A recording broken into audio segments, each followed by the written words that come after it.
bienvenidos a esta nueva emisión de Sin Filtros. Iniciamos esta semana con análisis que no van a conseguir en otros canales. Por ejemplo, lo que está pasando en Perú. En Perú, el presidente Pedro Castillo y su grupo, donde pues resaltan Vladimir Cerrón, entre otros, ya prácticamente no tienen límites en las informaciones que dan, así que vamos a analizar los últimos acontecimientos que están ocurriendo en nuestro hermano país. También pues se ha señalado en la prensa internacional que hay una propuesta por parte de uno de los miembros cercanos a Castillo para comprar toda la sustancia ilícita que ahora está prohibida por esta plataforma, pero que pues las primeras son coca y luego vendría INA. Así es que dentro del marco de la censura en la que nos encontramos, vamos a tratar de llevar la información sin filtros y con un lenguaje apropiado para estos tiempos orwellianos que estamos viviendo. Y para conversar sobre estos temas hemos invitado a un exministro, pues tuvo un rol fundamental en la política peruana y hoy en día es experto en riesgo, en seguridad global y también ha trabajado los temas de comunicación política. Ya lo hemos tenido en varias oportunidades acá en Sin Filtro. Se trata de Dardo López Dol. Pero antes de darle la bienvenida a nuestro invitado, quiero agradecerles a todos aquellos que se están incorporando a nuestro superchat. Recuerden que para nosotros es muy importante todos sus comentarios y opiniones. También les pedimos que nos ayuden a esta lucha contra los algoritmos. Si les gusta nuestro trabajo, regálennos un like y también distribuyan estos videos con amigos, familiares, etcétera. Si se suscribieron al canal y aparecen no suscritos, vuélvanse a suscribir. Regálennos un like. Comenten. Hoy estamos saliendo por Facebook, hoy también tenemos unida otras plataformas para que Sin Filtros pueda brincar la censura y el silencio de YouTube. Así es que vamos a darle la bienvenida ahora a nuestro invitado. Muchísimas gracias, Dardo, por estar con nosotros hoy en Sin Filtros. Muchas gracias, amigo. Gusto de estar acá. Bueno, Dardo, son muchos los temas que queríamos tocar contigo, pero primero, pues hemos visto una entrevista que se le ha hecho en la BBC en español a Vladimir Cerrón. Y ahí le ha dicho, bueno, informaciones que parecieran no están ajustadas a la realidad. Sin embargo, en estos momentos orwellianos pareciera que la verdad murió y existe un mecanismo de desinformación que se maneja directamente desde los gobiernos y desde los medios de comunicación. Cuéntanos. Pero es importante que mencionen que mucha de la prensa internacional está actuando no como una entidad informativa, sino como una entidad de propaganda y desinformación. Es el caso, por ejemplo, de la agencia EFE, que es la agencia oficial, es decir, la agencia de un departamento del gobierno español, que miente reiteradamente con mucha desfachatez por la cercanía ideológica de su gobierno con el gobierno de Castillo. O es el caso de la activista que funge de representante o de encargada de las noticias del Perú para el país, Jacqueline Fox, que también oculta o levanta la información de acuerdo a su interés. Pero acá es una cosa ya pasmosa, es la BBC, también una entidad estatal, supuestamente seria, en la cual Guillermo de Olmo entrevista a Vladimir Cerrón, a un condenado por corrupción, condenado, o sea, no está procesado, está condenado por corrupción. Es el jefe del partido, el dueño del partido del presidente Castillo, y por lo tanto lo entrevista. Ya quiero imaginarme yo si en Inglaterra o en los Estados Unidos pueden entrevistar a un condenado por corrupción sobre nacional. Eso es como entrevistar a un capo mafioso preso sobre la política nacional. Pero en esta entrevista hay una serie de falsedades a la cual la BBC hace eco. Dice que el 74% del presupuesto público se gasta en Lima. Eso era en los años 60.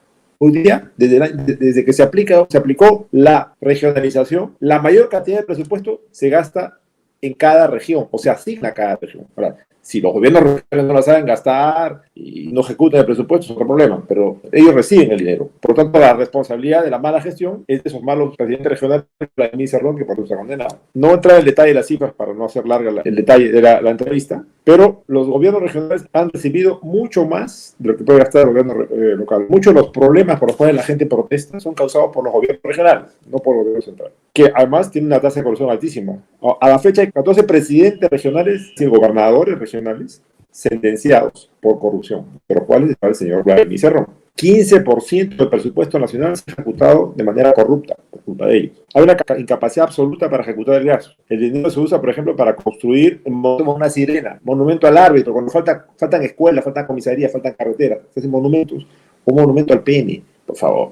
Tampoco es cierto que lo que dice Vladimir Cerrón sobre las mineras en el Perú, se llevan el 80% de las regalías en el país y que no pagan impuestos. Es falso. Tenemos una presión impositiva sobre la actividad minera mayor que la de Chile y mayor que la de China. Es decir, la cantidad de porcentaje de la utilidad que deja la empresa minera en el Perú es altísimo. No es que no exista. Y pues es una mentira repetida que va quedándose en la mente de la gente. El otro asunto es que él habla de una primera vez que se va a representar a ciertos grupos étnicos del país. El Perú, siempre ha tenido elecciones en las cuales se han presentado personas de todo el país, de todas las razas, porque somos un país mestizo. Recordemos que cuando llegan los españoles al Perú, al iniciarse la conquista y el virreinato, en contacto de las personas, se genera una gran mortandad, no porque los maten en combate, ni en la cárcel, ni nada, sino por las enfermedades, como suele suceder cuando llegan de otro continente con enfermedades para las cuales los locales no tienen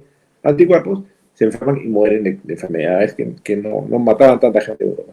Por lo tanto, queda más o menos de población anterior a la llegada de los españoles, queda solo 25% de nativos. Por lo tanto, la inmensa mayoría de pobladores que existe hoy en el Perú somos mestizos, con mayor o menor apariencia europea o apariencia andina, pero no quiere decir que sean comunidades originarias, depende de lo que te toque en suerte. O sea, tienes un hermano más moreno que tú, ese es andino, y tú no. ¿Por qué? No, pues eso es ilógico. En el Perú siempre, en las elecciones, siempre ha habido representación por ideas. Están intentando meter esta manipulación que han utilizado en otras partes, que es típica del socialismo del siglo XXI, por la cual le otorgan a pequeños grupos, a veces artificiales, muchas veces artificiales, un número de votos equivalente a la mayoría. Es como decir que le vamos a dar un voto determinado a los pobladores descendientes de croatas, un voto distinto al nuestro. Entonces, ¿por qué te vas a dar un poco específico a las personas descendientes de migrantes del África o a las comunidades que fue una invención del gobierno socialista de Velasco, de determinadas zonas? Estamos hablando de una ciudad de 36 millones que tiene que tener igual representación que un pueblo de 15.000 habitantes, de 12.000 habitantes. Eso no es democracia, eso es lo más distante de la democracia. Y empieza a generar comunidades que ellos previamente han cooptado para impulsar sus propuestas en detrimento de la voluntad de la mayoría.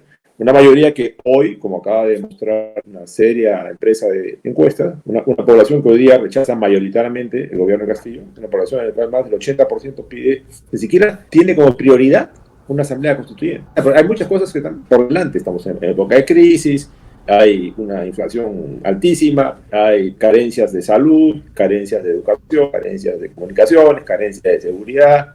Hay muchas más cosas que resolver y la población no está pendiente de una eventual constituyente, pero lo impulsa con sus aliados, ¿no? Inclusive con dinero del Estado. El propio presidente sale a hacer una campaña gastando fondos públicos. Un presidente que más del 50% de su tesis de maestría es copiada. Y eso en el Perú es delito contra la República. Por lo tanto, esa tesis debería ser nula y estaría evidenciando la incapacidad moral permanente del presidente para ejercer la presidencia. Es causal de vacancia según la Constitución. En este caso, y también a nosotros nos ha sorprendido, Dardo, la entrevista que escribió Olmos a Vladimir Cerrón, porque allí plantea claramente la transformación de la estructura del Estado, plantea la renovación prácticamente basado en lo que sería el derrumbe del modelo liberal y imponer, bueno, lo que a todas luces incluso se destaca, podría ser una utopía, y eso al parecer, o según las cifras que hay públicas, la gente, los peruanos, no quieren cambiar su constitución. ¿Estarían ellos impulsándola desde el punto de vista de la narrativa para que le vaya entrando a la gente en la cabeza porque saben que eso es lo que ellos van a hacer? No, es peor. Están impulsando la narrativa para venderle el cuento a la comunidad internacional. La población nacional no se lo compra, no se come ese sapo. Lo quieren hacer como hicieron en Bolivia y como hicieron en Venezuela, es trastocar las bases de la democracia con votación universal equivalente a una figura no demócrata en la cual ellos dicen qué voto pesa más que el otro. Esa es la antítesis de la democracia. Lo peligroso es que contamos con un organismo electoral no fiable, un Jurado Nacional de Elecciones, una Oficina Nacional de Procesos Electorales y un Registro Nacional de Identidad que no son fiables, que de manera según el tenor ideológico del candidato. Hubieron candidatos a los cuales no lo dejaron postular porque se olvidaron declarar un Volkswagen que habían tenido en los años 70. Sin embargo, al presidente Castillo le permitieron postular con una propiedad de una empresa constructora no declarada. O le permiten a la vicepresidenta en funciones, Dina Boluarte, inscribirse, postular y ser vicepresidenta, siendo funcionaria pública de RENIEC, que forman la elección. Por lo tanto, su candidatura era nula, por lo tanto su programación es nula y ella no debía ser vicepresidente. Sin embargo, a ella sí se lo permitió, y con la misma razón, por ser crítico al gobierno, al alcalde Muñoz, al alcalde de Lima, lo acaban de desaforar hace 3 días, 4, por la misma razón con la cual deberían no haber permitido la participación de la vicepresidenta. Sin embargo, como ella es de la tendencia ideológica que le cree el presidente de elecciones de la OMPE y la gente RENIEC, los deja. Esto es gravísimo. Acá se aplica perfectamente ese viejo aforismo que no importa quién vote, sino quién cuenta los votos. Entonces, yo no veo una posibilidad de una elección fiable con esa composición del aparato electoral. Es lo que ya han hecho. Esto ya lo hemos advertido antes en alguna publicación con Juan Claudio Lechín. Advertimos que una vez que topan el control del aparato electoral, gracias, se vuelve un cascarón vacío. En este caso, un presidente que tenga más del 72% de desaprobación, donde pareciera que no está coordinado todo en el Congreso, porque se ha hecho intentos de vacancia y no se ha logrado. Y también un grupo, al menos en Lima, que se ve que está activo tratando de rechazar cualquier intento autoritario de Pedro Castillo. ¿Crees que puede en los próximos días o semanas que se presente una nueva vacancia? ¿No hay posibilidades de esto? ¿Qué pasa con la oposición peruana? ¿Están dejando que este hombre y los del grupo de Sendero Luminoso hagan lo que quieran? Cuando decimos Sendero Luminoso es el partido de Pedro Castillo, Perú Libre, que pues tienen una buena ascendencia del grupo Sendero Luminoso. Perfecto, los nexos entre Perú Libre y Sendero Luminoso están más que demostrados, tanto en expedientes policiales como periodísticos. El problema es que esta ofensiva contra la democracia empieza años atrás. Empieza, luego de décadas de infiltración, empieza a acelerarse en el gobierno de Ollanta, que se concentra en eliminar los partidos políticos y a los líderes políticos. Destruye la imagen de los líderes y los partidos. Y esto es peligrosísimo porque una democracia puede subsistir con un poder judicial corrupto, la nuestra lo ha tenido siempre y siempre va a subsistir, con presidentes incapaces o ebrios, y los hemos tenido, y la democracia ha salido adelante y ha salido. Pero cuando el Congreso pierde el respaldo de la ciudadanía, la democracia se vuelve gelatina, muy fácil de destruir. ¿Qué es lo que hizo el gobierno Ollanta? Atacó las figuras de los líderes políticos, de Alan García Pérez, de Keiko Fujimori, de Luis Castañeda Locio, de manera que en un país caudillista, al atacar a los líderes, atacas a los partidos. Entonces los partidos políticos, que con todos sus defectos son cimientos de la democracia, fueron debilitados, y este debilitamiento deliberado procedió muy eficazmente con Vizcarra y con Sagasti. Entonces, que demuestra una línea que alguna gente no quiere ver, pero una línea clarísima, con un objetivo común, que lleva hasta Castillo, a este gobierno que está poniendo participación estatal en el mercado de la coca. Como demuele partidos políticos y demuele la imagen de los líderes, van degradando la calidad del Congreso. Entonces van eliminando el punto en el cual la representación del Congreso no llega a 10 personas capacitadas para estar ahí. El resto han sido extraídos del ripio, del fondo de la olla. Por lo tanto, son personas sin trayectoria ni convicción política, muchas veces sin formación profesional adecuada y además muy frágiles económicamente, moral y económicamente. Y la estrategia del gobierno parece ser convencerlos con beneficios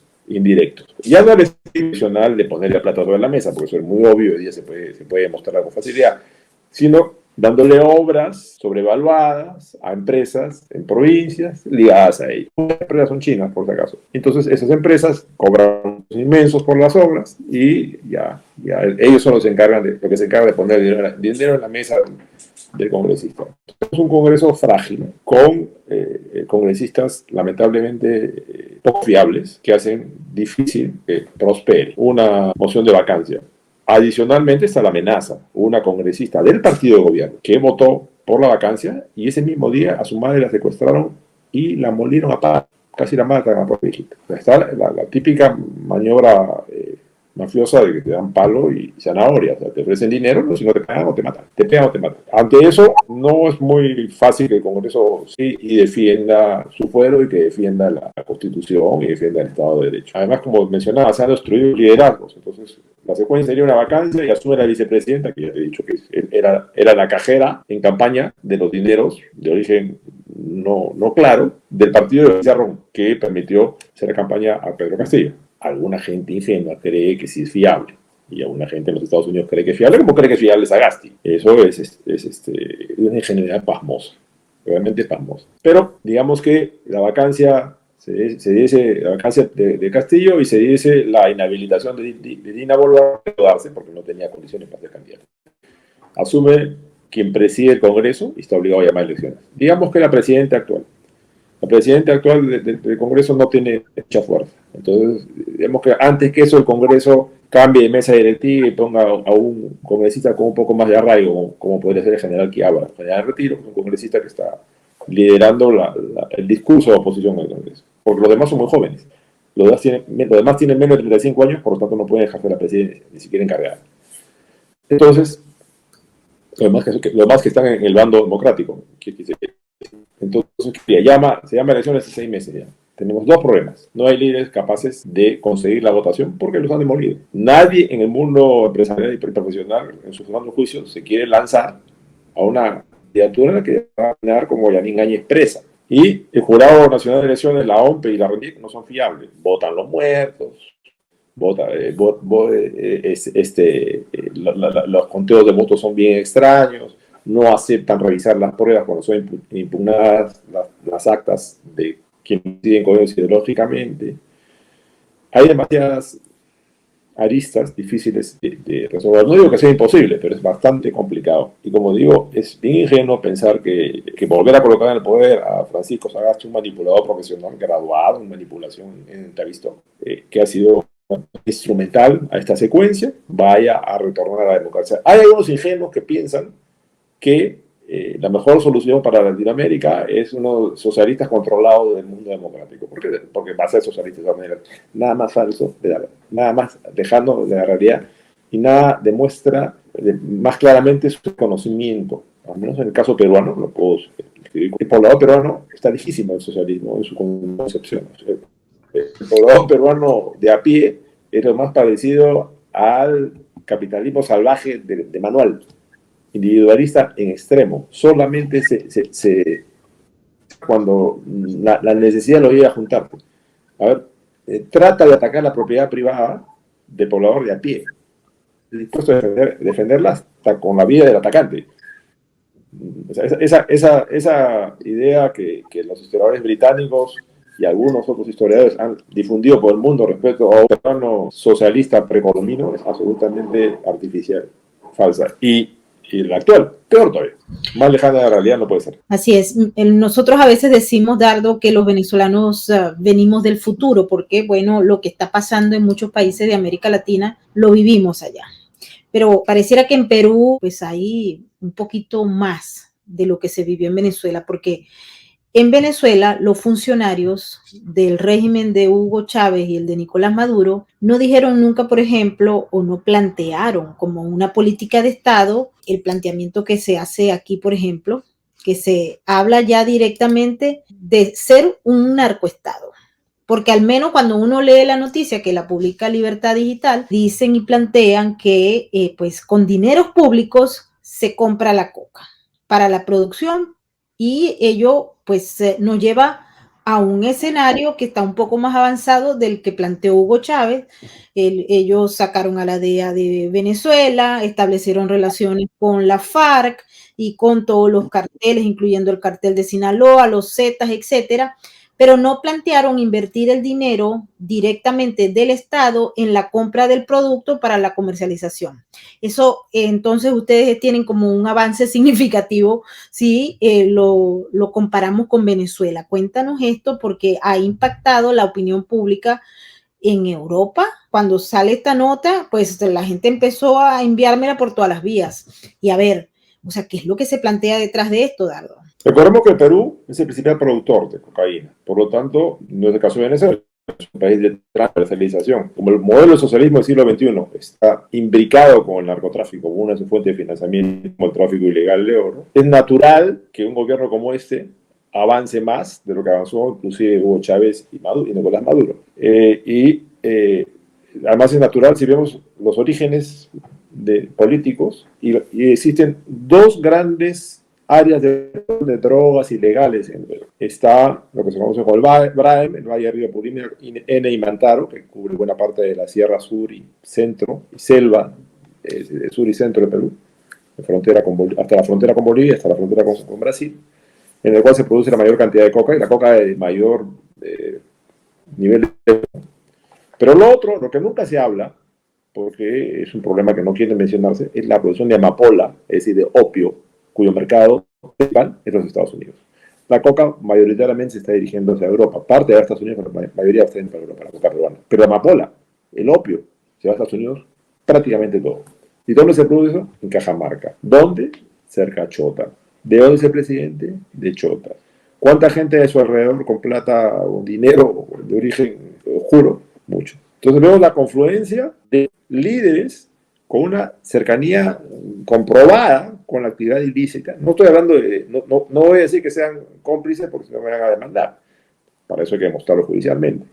Pero con la cercanía amical y contactos y aparente cercanía financiera con los dos que son de drogas ilegales en el Perú. Entonces, es totalmente previsible que vaya en esta línea. No es extraño que cuando el presidente Castillo no pudo regresar en avión de Ecuador el otro día y estuvo a punto de ser vacado por no cumplir con la presidencia sin permiso, haya hecho el camino inverso de la ruta de la amapola. ¿Lo conocen?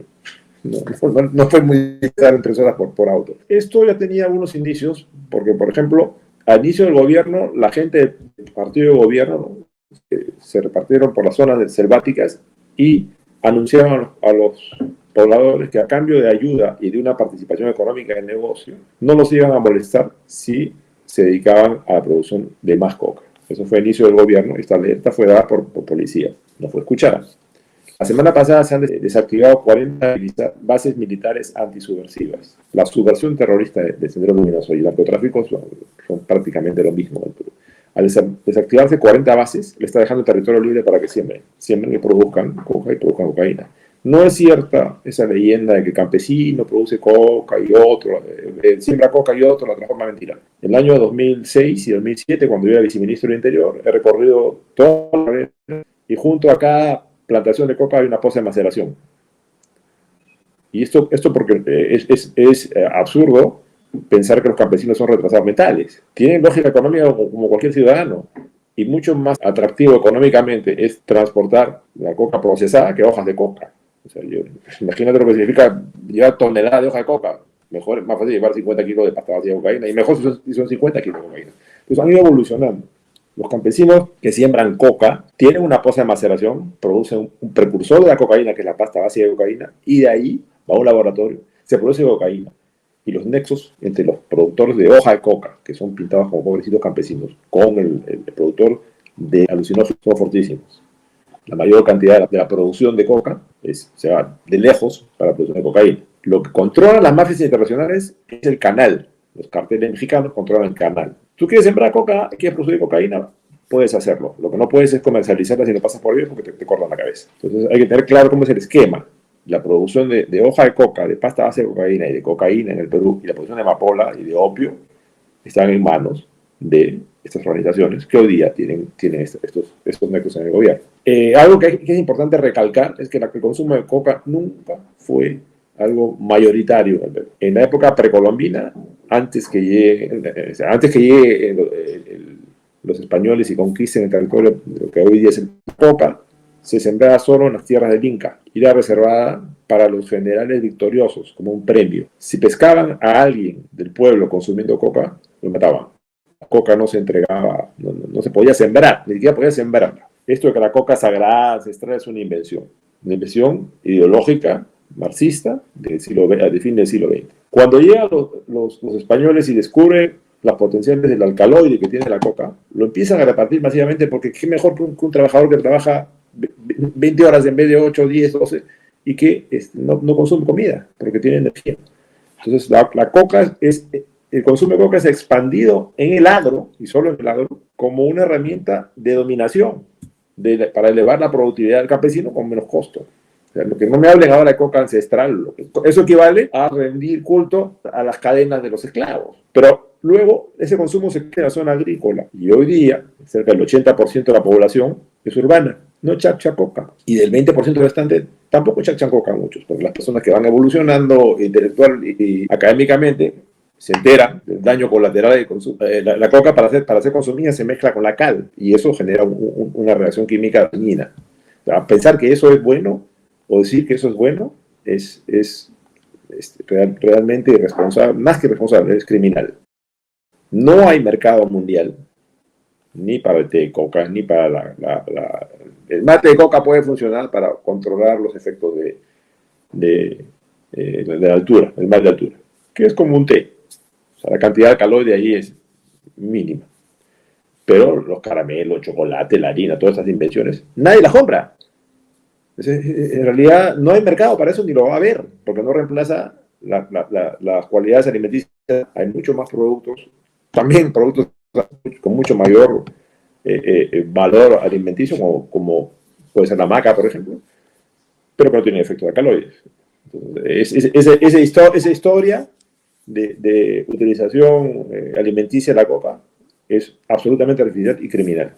Y es criminal la actitud de los medios de prensa europeos y norteamericanos que lo repiten como si fuese cierto. Increíble ese planteamiento que estás haciendo, Daldo. Otro elemento importante que quiero tocar antes de irnos, y es el hecho de que, bueno, se ha anunciado que como consecuencia de la guerra entre Rusia y Ucrania hay un faltante de fertilizantes a lo largo y ancho de América Latina y hay en algunos otros lugares de Europa. Lo que plantea, y lo hemos conversado con Joseph Umire y otros expertos, el hecho de que pues va a haber, o ya lo estamos viviendo, un incremento considerable de los precios de los alimentos y también la poca capacidad que tiene mucha gente pobre que no cumple con los mínimos requisitos de ingreso de ir hacia una hambruna, puesto que la inflación, lo que está ocurriendo con la guerra, la ausencia de productos hace que pues sea prácticamente incomprable para cualquier familia pobre o que esté dentro del marco de la línea de pobreza. Y lo cual generaría de inmediato un problema de gobernabilidad y muy probablemente conflictos sociales que llevarían a caídas de gobierno. Esos son los escenarios más perversos que vemos e incluso Joseph nos ha planteado que podrían darse prácticamente en el segundo semestre del 2022. ¿Cómo se ve este planteamiento en Perú? ¿Existe una relación directa con lo que está pasando en Ucrania y Rusia, allá en lo que son las líneas de consumo, la cadena de suministro, que también tiene otros problemas por el tema de China, etcétera? ¿Crees que puede darse algún problema de índole social por la ausencia o por prácticamente el incremento de los precios de los alimentos? Pero más allá de que el presidente Castillo se trata de escudar sobre lo que tiene meses para culparlo de todas sus barbaridades, sí es cierto que el alza de precios de combustibles y de fertilizantes está impactando no solo el precio, sino también la disponibilidad futura del alimento. Porque ¿qué ocurre? Si tú eres un productor y el precio del fertilizante se eleva hasta un punto en el cual saca tu producto del mercado, siembras otra cosa, o deja de sembrar, porque no vas a poder vender con un margen razonable, vas a perder vendiendo. Entonces, eso puede llevar a escasez de ciertos productos. Ya hoy día han encarecido notablemente los alimentos. Y todos los alimentos en cuya producción eh, es, hay un uso intensivo de fertilizantes, están sufriendo el impacto. Igual sucede con el costo del transporte. Los centros de producción están muy lejos de los centros mayoritarios de consumo. El mundo es urbano, no se siembra en las ciudades. Por lo tanto, eso está impactando. De aquí a que pueda generar un estallido social, quizás en otros países de la región, sí. En el caso peruano, no sería el primer caso de hambruna y nunca ha generado un estallido social. Nunca ha generado la caída de un gobierno por las características de la población peruana. No es una población que fácilmente se levante. No ha habido nunca en la historia republicana, en la historia peruana, un caso de levantamiento masivo, popular, o de golpe o de revolución contra un gobierno por condiciones como las mencionas. Que no sería la primera vez. Durante el gobierno de Velasco sufrimos eso. El gobierno castrista del general Juan Velasco Alvarado generó una cadencia absoluta de todo. El primer gobierno de Alan García también, en la época en que la gente comía nicovita. Nicovita es un alimento para pollos, porque no les daba plata para comer más. Sin embargo, no hubo levantamiento en ninguno de los dos casos. No es una población, la población peruana, que se levante ni siquiera por hambre. No ha habido un solo caso en la historia y ha habido periodos de hambruna largo por distintas causas, por causas políticas, causas económicas, pero sí, no se dio. Ahora, en otros lugares de la región sí es probable. Hay países con una trayectoria de reacción política violenta como Bolivia. Mi padre era boliviano y yo le decía que ya no existen los discos, los long play, pero decía que Bolivia era un 45 revoluciones por minuto. Ellos tenían más revoluciones que años de gobierno, hasta los años 70. Hay especies de países como Colombia o Venezuela o el Caribe, en que la población más rápidamente se exacerba y sale a las calles. No peruano, no es el caso brasilero hasta donde yo sé, no es el caso argentino, no es el caso chileno, ni paraguayo, ni uruguayo, en que la población es más reacia a la reacción violenta. El único caso de reacción violenta que había en el Perú, los textos de historia lo mencionan, es cuando cuelgan a los hermanos Gutiérrez después del asesinato del presidente legítimo. Pero lo que la historia oculta es que quienes cuelgan a los hermanos Gutiérrez no es la población de Lima indignada, como dicen los textos de historia, son los obreros chilenos contratados para construir el ferrocarril, a los cuales estaban impagos y se levantan por su sueldo y cuelgan al presidente, a los hermanos Gutiérrez, que eran los golpistas, porque no les pagaron el sueldo. Entonces hay que tener clara cuál es la reacción probable del país. Lo que sí pueden haber es manipulaciones periodísticas que traten de justificar levantamientos violentos en las condiciones económicas de la zona. Eso sí, en el caso peruano. En los demás países, si bien los conozco, no los conozco tan a fondo porque he vivido 60 años, por lo tanto conozco muy bien la reacción peruana y conozco la por ancestro.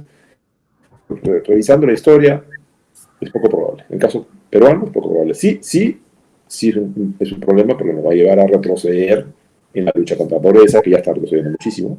Estamos retrocediendo en lucha contra la pobreza, aumentando la pobreza extrema. Pero eso antes de la guerra. Antes de esta guerra, Castillo ha confundido a Ucrania con Croacia y ha empatado ha puesto en el mismo momento cronológico la guerra con el inicio de la pandemia. Se ha hecho un arroz con mango realmente cómico. Sí que no tuvimos las consecuencias. Nos dimos cuenta de las carencias de conocimiento y de geografía en varias de sus apariciones. No sabemos si sabe dónde queda China. Lo que sí tiene claro es dónde queda Venezuela. Dardo, muchas gracias por estar con nosotros en Sin Filtros. Gracias. Siempre es un placer tenerte y escucharte porque pues, nos da una idea bastante clara de lo que está pasando en nuestro hermano país Perú, que está prácticamente en un proceso de transformación y lamentablemente no es para bien. Con este punto hemos llegado al final de esta emisión de Sin Filtros. Quiero agradecerle a toda la gente que nos ha acompañado desde las diversas plataformas. Les pedimos que nos sigan en Facebook, en Periscope, porque desde allí podemos salir tal vez con un poquito más de libertad que desde las otras plataformas. También les pedimos que nos sigan en YouMaker. Allí eso es una plataforma sin censura. Así es que síganos por allá y podemos seguir llevándoles información sin filtros. Les recordamos que este canal es amigo de la RAC. Y la RAC es un programa, ellos son la red de apoyo canino que nos lleva a apoyar a los programas que tienen no solamente en Venezuela, donde van a verlos, por favor síganlos en sus redes sociales, sino también que estamos apoyando los programas que ellos tienen en Ucrania y en Polonia. Han ayudado muchísimo a las asociaciones que tienen rescates de animales en la zona para poder rescatar los perros de la guerra y los gatos también. Así que nos despedimos con su programa y nos vemos en la próxima emisión. Gracias una vez más, Dardo. Mil gracias a todos. Nos despedimos. Imagina que estás completamente solo e indefenso y que tienes que sobrevivir en las calles de uno de los países más violentos del mundo. Imagina que no puedes hablar, que tienes 4 días sin comer, que tienes sed y no encuentras agua, que te golpean mientras intentas dormir y que eres invisible para quien puede ayudarte. Ahora sabes lo que siente un animal abandonado. La red de apoyo canino trabaja desde hace 15 años para cambiar esta realidad. Gracias a sus programas, miles tienen hoy una familia. La calle no es hogar. Conócenos, síguenos, únete a la RAC. Juntos salvamos vidas.